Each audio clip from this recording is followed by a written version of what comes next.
Think back to when you were a staff member. Was it last year, 10 years ago, 20 years ago? Now look back at where you are now. Was there a pivotal camp moment that helped point you to where you are today? For our guest, Emma Fogel, there was. A moment at camp pointed her towards social work, which eventually came full circle as she became a strong friend and ally of the camping world. Join us today as she shares her story of camp, social work, and everything in between.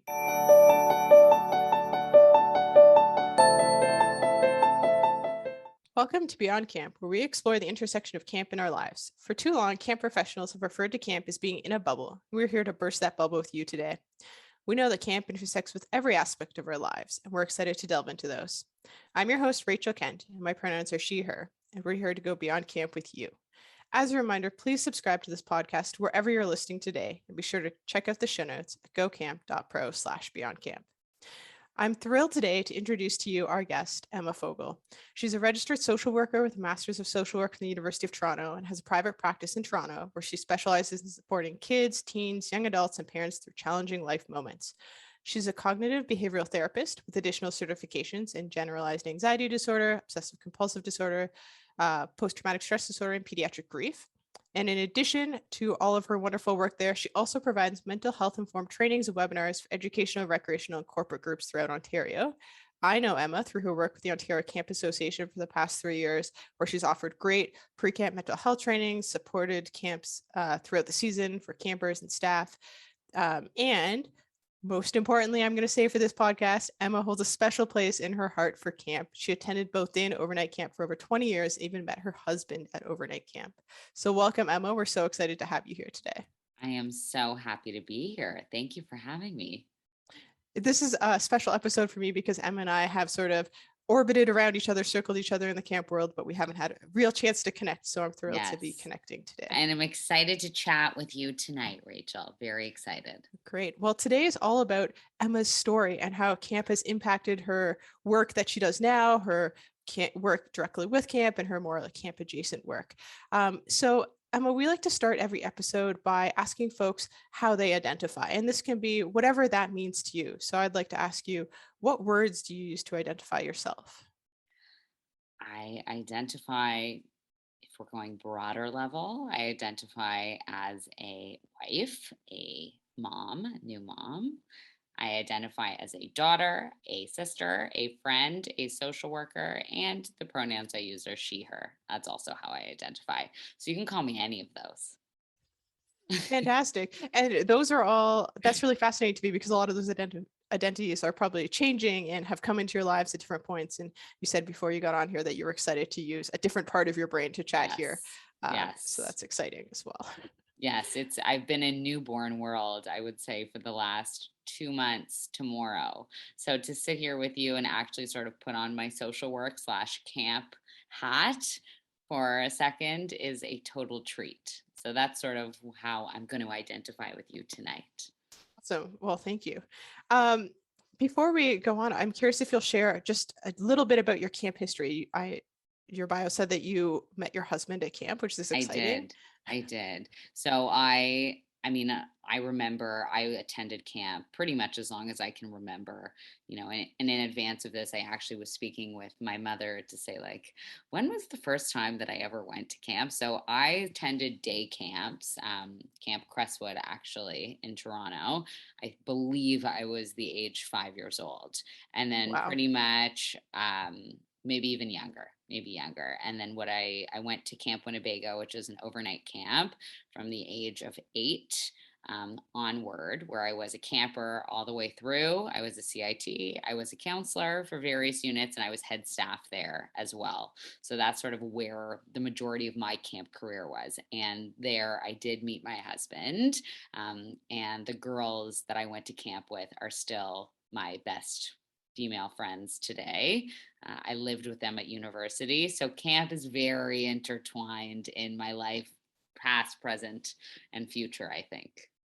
That's wonderful. So I'm really excited to delve into how camp has shaped how you see the world in some really tangible ways. So we talked a little bit about your identities. I'm curious if you think about any of the privilege that those identities afford you in life. In what sense? Is that sort of something that you ever think about, whether or not any of those identities bring you privilege? Or is that something that you've like heard about, but maybe haven't done a lot of work with? No, absolutely. I think when I think back into the camps that I attended, um, to be able to attend those camps, it was a great privilege, and one that, a certain population can literally and figuratively afford. I recognize that that sort of put me in a very small population of people that can do so, and sort of bouncing forward, when I wanted to sort of keep camp in my professional personal realm, that was sort of something that I highlighted as wanting to learn more about, because I've always sort of grown up knowing more of the private sector. But I Mm. would say, especially sort of throughout the pandemic, I was a big advocate to open camps throughout the summer. And that was not just, of course, private camps, it's perhaps even more so. It was some of the public camps or city run camps or charity camps that were so necessary for so many kids throughout Ontario, that that's really sort of where I started opening up my eyes towards other camps, and the privilege that I sort of was within, I was born into, I would say. So yes, I would say.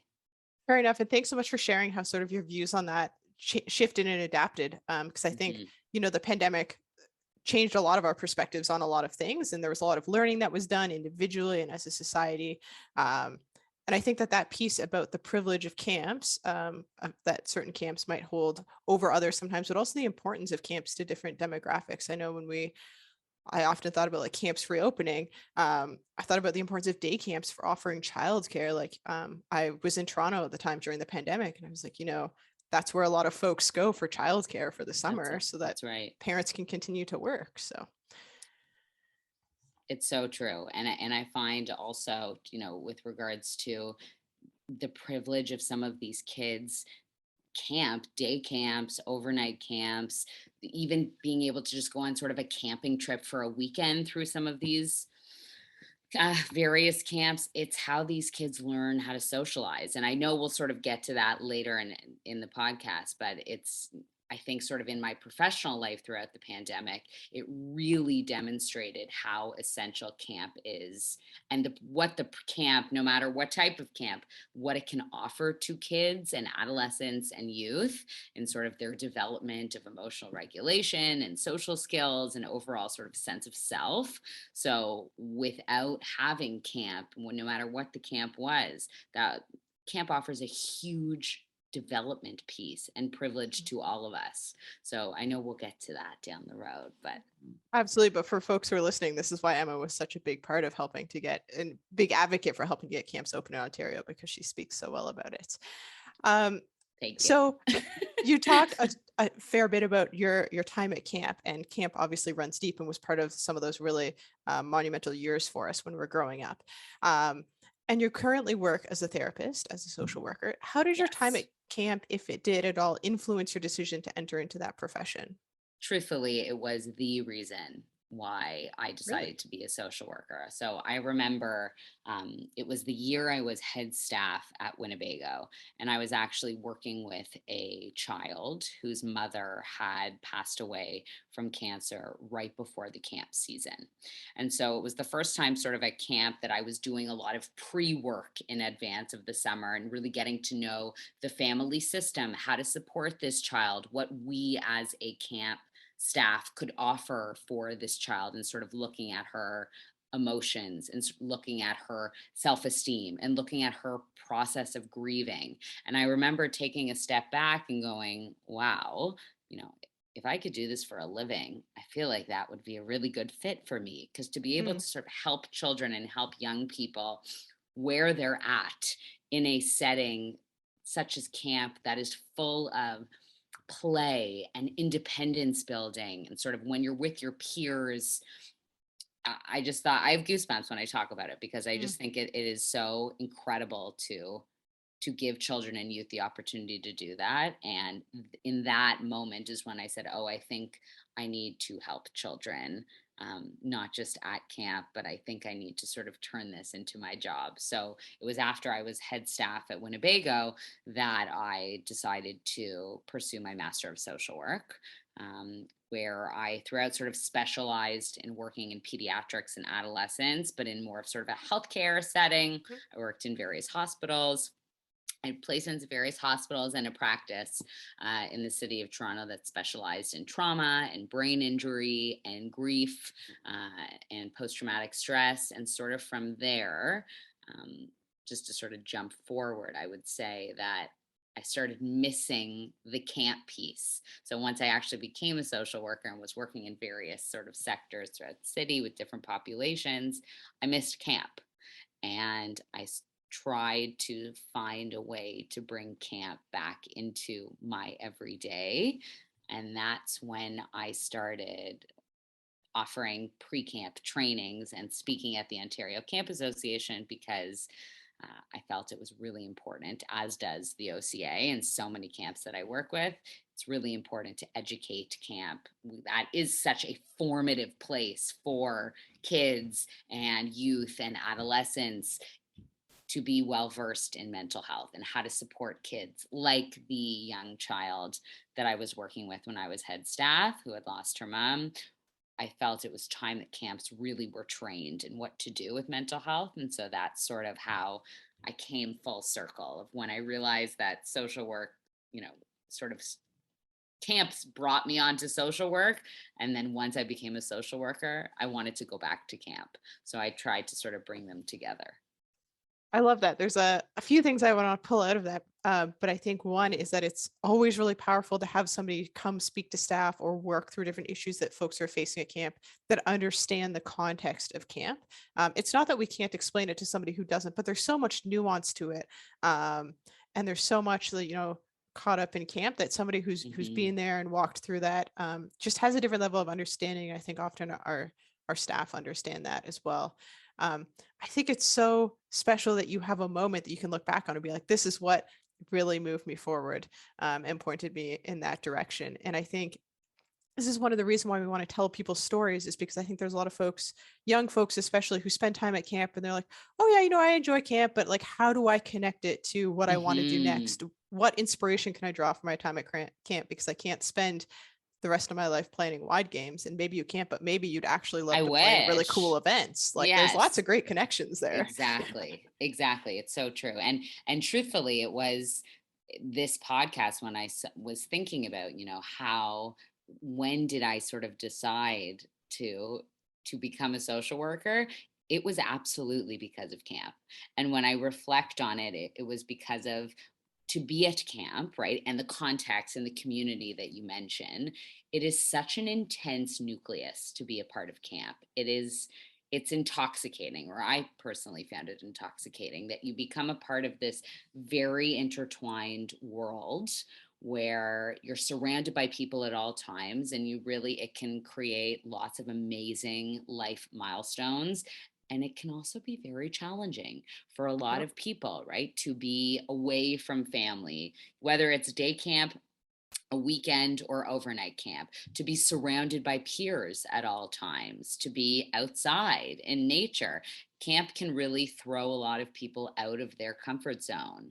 And that's sort of when, like, I thrived at camp. It was totally where I remember feeling like I was in flow, just in sort of the best form I could be. And I remember those that didn't, and I wanted to sort of connect with those people sort of in hindsight and reflection, and then social work allowed me to do that.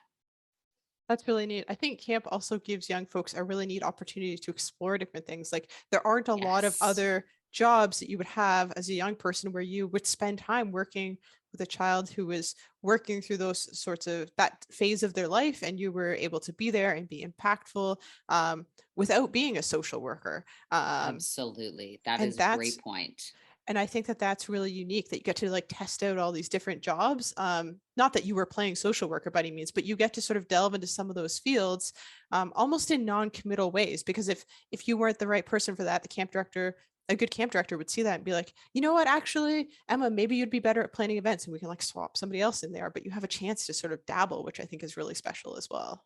It is so special, and you also sort of, when you think about, or when I think about when I was at camp, you remember the staff members or the CITs that were super impactful for you, whether they were a captain of an all day program or whether they were just an amazing staff member in your life. I think camp sort of allows you to have these momentous relationships with people that, you know, you can use those skills to build on, to become professional skills or team building, right? I always remember that I feel I had a co-staff of when I was head staff, and we were sort of the head staff of the youngest unit of camp, and we were looking after like tons of the youngest age, which is the hardest age at an overnight camp, in my opinion. And he was sort of the events, like he brought the fun, he sort of, and that's sort of what made him realize that he was really good at planning events and evening programs and fun activities. That wasn't my realm as much. I was more dealing with the campers and the parents and sort of the interpersonal workings of the unit, and we needed each other. So Absolutely. it's so true that you can sort of shift and figure out what are your strengths, what are your not, what needs work. I agree. Fabulous. Well, Emma, this has been great so far. We're going to take a quick pause and then we'll be right back. Are you a camp professional looking for community and supportive colleagues? Have a question that you know another camp professional might be able to answer, but just not sure where to start? Are you a camp interested in accreditation, but unsure where to begin? Are you perhaps looking for expert guidance in navigating the continually changing landscape of COVID-19 and the camp industry? We know that these and any other number of topics can be daunting to just get started at. So connect with us at info@acail.org and learn more about becoming an ACA Illinois member today. All right, welcome back, everybody. We're excited to dive into the second half of this with Emma. Emma, you touched a little bit before the break on learning a lesson about you and your co-staff, but I'm curious, are there any lessons from camp, either as a camper or staff member, that you feel like you carry with you now or that you might reflect back on um, now that you're what we might say is grown up, as the youth would I say? guess, I guess. I don't know. I don't feel grown up, but yes. Yes, I think camp offers so many invaluable lessons. And I think if I can just maybe throw out a couple of words that when I think about camp and the lessons that it taught me personally and what I sort of see within my clients that it teaches them is confidence, you know, independence building, peer relations, learning how to get around, get along, cooperate with others when you're sort of living with them or spending all day with them in the sun. I think risk taking. Risk taking is something that a lot of our generation is afraid of. We are definitely living in the age of anxiety, and I know that we're not going to sort of gear towards mental health today, but the reason why I realized that camp needed to be back in my life is because I recognized that camp was a place when I went to camp where a lot of our mental health and the worries and the stressors and the sadness that came from pressures of school, pressures of extracurriculars, living with family, camp really allowed some of those pieces in our mental health to feel less intense. And so when I think about camp and the risk taking and being able to do an activity that you wouldn't otherwise get to try, or try out for a play, or make a basketball team, or even just sit beside someone on the bus that you didn't know before camp, these are all really concrete, important opportunities that camp offers us to make us feel like we can do things versus sometimes out of camp and writing a math exam, or not doing so great in a hockey game. It kind of makes us feel sometimes like we can't. And I think camp offers a lot more opportunities where we can push through in a safe, fun, happy place, with those staff members, CITs, friends, that help us build trust. That's another lesson that I think is really important. And I also think camp helps bring out the silly side, I think, in a Yes. lot of us, that the world gets very serious sometimes. And to just have a space where we can play and dress up and program and do beading and just build on a skill that maybe has nothing to do with tech. I don't know. There's some magic in that, I believe. So uh, I just gave you a lot of words, but those are a No, lot of lessons. I love all of that. I mean, I'm a big fan of costumes just because like there doesn't have to be an event. Yes. I just like am keen to put it on and wander around camp. Um, because why not? I think camp gives us opportunities to be good at really unique things as well, because you're not being Yes. graded. And suddenly the person who can wear really like ridiculous costumes and wander around is seen as like this really cool person. But in high school, I imagine in downtown Toronto, that wouldn't be the case. That is Um, so true. Great point. I so agree. so I think it like allows folks to find their kind of niche that maybe they haven't found in high school, because high school can be pretty prescriptive a lot of the times. It's so true. And, thinking back on the various camps that I went to, or even just in my experiences recently where I go into, I mean, pre-pandemic, I would go into the camps and speak to the staff. And you notice that some of these camps really champion sort of unsung heroes or individuals or folks that, may not have been able to find their groove at school. So Mm. I feel like camp, to your point, really offers a beautiful stage to highlight lots of different types of people and different types of skills with different personalities, and in a place that's safe. Absolutely. So we've touched on this a little bit off and on, but I really want to delve into this because I imagine that I just think there's going to be a lot of great stuff here. So now that I've built it up, um, I'm curious as to how, if you can really dive into how camp has shaped how you work with young people or in your practice today. In every way. I mean, I I sort of pride myself. I specialize in pediatrics and working with young people. And a way that I do so is sort of in the way that I connect and speak with them through my counseling. And I pretty much say to when I'm meeting a client is I'm going to talk to you in counseling the way that I would speak to you if I was your counselor at camp, right? Meaning that we're going to have fun together. The conversations should feel free and easygoing, but there are going to be times where I say things that you may not like because I need to keep you safe, or because I may not agree with what you're doing because you might be hurting yourself or you might be hurting someone else, or I'm here to help guide you in a direction where you grow. And so I almost use camp as an analogy in every session with every client that I'm meeting for the first time, which is I can be that sort of safe space, whether it's a counselor or a unit head or someone sort of that you trust, uh, but that we can sort of enjoy and have a good time together as well.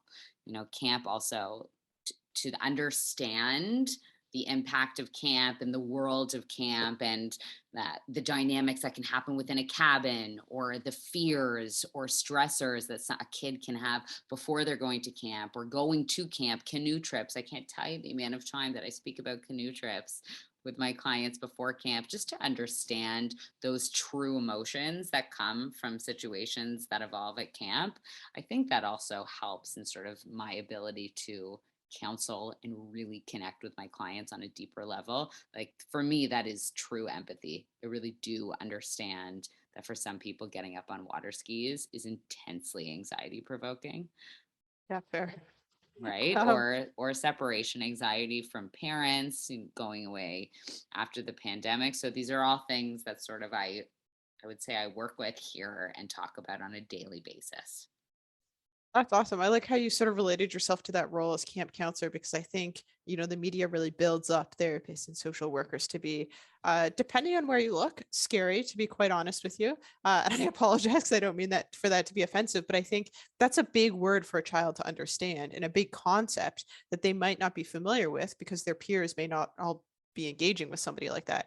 But to be able to break it down into something relatable to them and something that they likely have like fun, fond memories of, is really great. And I can see how that would really strengthen that relationship right away. Exactly. And in doing so, it's one of these kids or their adolescents. It's an example of someone in a sort of a position of power, but not so much where the playing field is so um, uneven, right? It's someone, it can be seen as a peer, it can be seen as someone that they can connect with, but one that might have some advice giving, guidance giving, and allow them to sort of improve themselves. So that's sort of why I do that. Nice. I love that. That's awesome. So you mentioned a little bit earlier that you are a bit connected with the camping world. Was there a moment that prompted you to really dive back into that connection? Was it somebody that reached out? How did you make that connection again? So I had been practicing as a social worker for a couple of years, and I was witnessing a trend within many of the younger clients that I was working with that really were sort of presenting with heightened anxiety, heightened presenting what appeared to be depression, high incidence of obsessive compulsive disorder, and it was just there was a lot of emotions and a lot of fear in children and adolescents and parents. And a lot of these children, adolescents, and parents, what they do in the summer is they send their kids to camp. And I sort of saw these camps, which are, as we've talked about, this wonderful opportunity and wonderful community to grow, to sort of facilitate or promote growth in these individuals.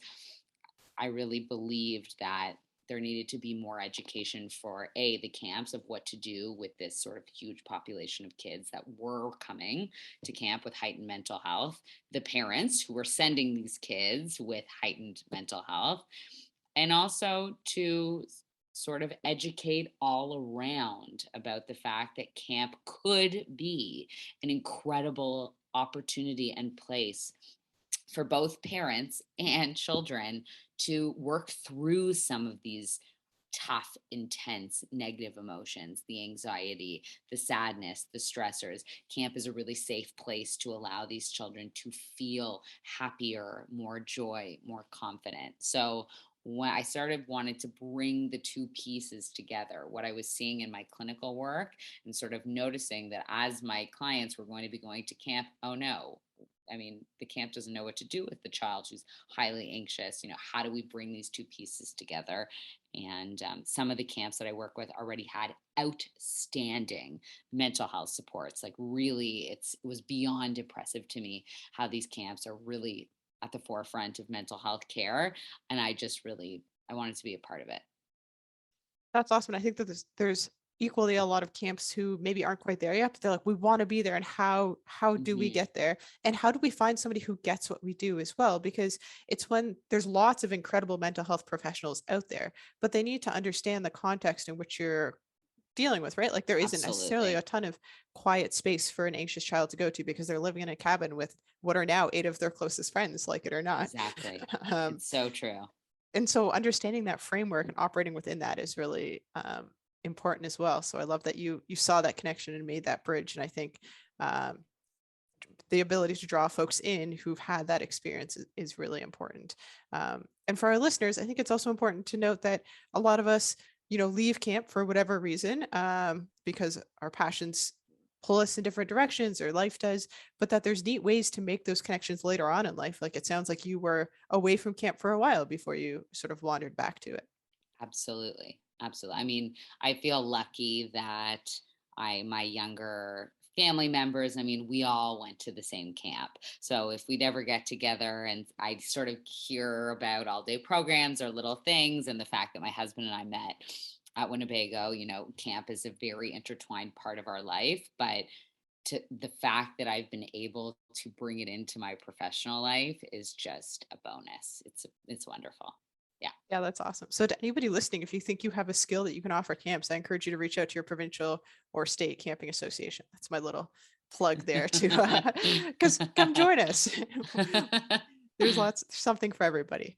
Um, I'm curious, sort of as we wrap up, kind of a last question is it's because it sounds like you worked at camp for quite some time and it sounds like maybe through your undergrad as well. What made you want to stop working at camp and not pursue that, for example? I realized that once I sort of wanted to be a social worker, I needed to diversify my experience. And in doing so, I mean, as I said, I grew up at camp. I was there for many, many years, recognizing that camp is, the most special place, and also recognizing that I was not going to run a camp and nor stay at a camp, that I wanted to sort of work on the mental health social work side.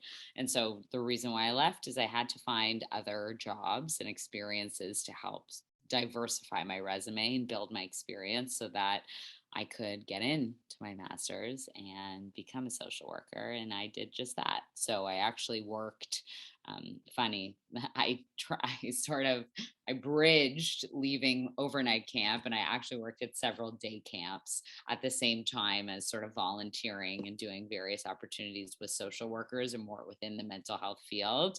But all the while, now that I'm thinking back, I did so while working at day camp so that I could still be involved with camp. So maybe I didn't totally leave right away. But I mean, that's the reason why I sort of left initially, is I needed to get some other experience. Yeah, that makes a lot of sense. So I appreciate you sharing that. Well, Emma, thank you so much for joining us today. It has been wonderful.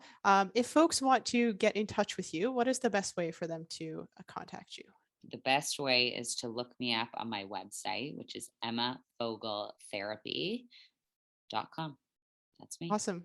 And we will Yeah, link that in the show notes for folks if you great. didn't catch that. So thank you so much. We like to end every episode just by highlighting our recharge station, because we know that self-care is critical to personal wellness in good and difficult times. And it's often something we as camp professionals struggle with. So today I'm going to present something that we might not think of as self-care, but I've been struggling with my ability to focus. So I'm going to drop into the show notes a link to a free visual timer app. I set it for 10, 15 minutes, 10 if I'm having a rough focus day. And I just do something for 10 minutes and it gets me started on a task that I might have been struggling with. Because I know I'm not the only person who relates to those Instagram memes that say, oh goodness, I finally did that 4-minute task I've been stressing about for 4 months. That's me. The visual timer has been That's helping me.